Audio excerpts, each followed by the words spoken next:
வணக்கம் கண்ணுங்களா. இன்னைக்கு இந்த வீடியோல நம்ம வாழ்க்கைக்கு தேவையான சில நல்ல டிப்ஸ நான் சொல்லப் போறேன். வீட்டை எப்படி சுத்தமா வச்சுக்கணும், காசை எப்படி சேமிக்கணும், தேவையில்லாத செலவுகளை எப்படி தவிர்க்கணும், இந்த மாதிரி வாழ்க்கைக்கு உதவும் விஷயங்கள் தான். நான் சொல்ற இந்த டிப்ஸ நீங்க ஃபாலோ பண்ணீங்கன்னா உங்க வாழ்க்கை இன்னும் சுலபமா நல்லா இருக்கும். சரி பிள்ளைகளா, முதல்ல ஒரு முக்கியமான விஷயத்திலிருந்து ஆரம்பிக்கலாம். பிள்ளைகளா, காசு சேமிக்கணும்னா பெரிய தொகையாதான் சேமிக்கணும்னு நினைக்காதீங்க. தினமும் கொஞ்சம் கொஞ்சமா சேமிச்சீங்கன்னா ஒரு நாள் அது பெரிய தொகையா மாறிடும்.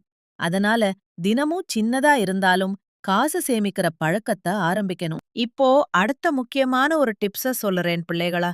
இது ஒவ்வொரு வீட்டுக்கும் ரொம்ப உதவும். பிள்ளைகளா, நம்ம வீட்ல கிச்சன் எப்போதும் சுத்தமா இருக்கணும்.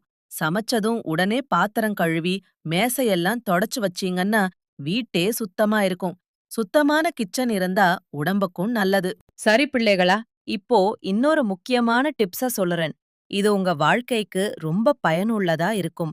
பிள்ளைகளா, காசு சம்பாதிக்கிறது கஷ்டம். ஆனா சில பேர் யோசிக்காம தேவையில்லாத பொருள் வாங்கி காச வீணாக்கிடுவாங்க.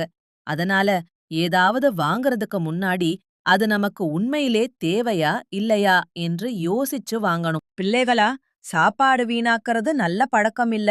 எவ்வளவு தேவையோ அவ்வளவுதான் எடுத்துக்கணும். சாப்பாடு வீணா போனா அது காசு வீணானதுக்கு சமம். அதனால எப்போதும் சாப்பாட்ட மதிச்சு சாப்பிடணும். கண்ணுகளா, மாதம் எவ்வளவு காசு வருது, எவ்வளவு செலவு ஆகுது என்று எழுதிக்கிட்டாதான் நம்ம காசு எங்க போகுதுன்னு புரியும்.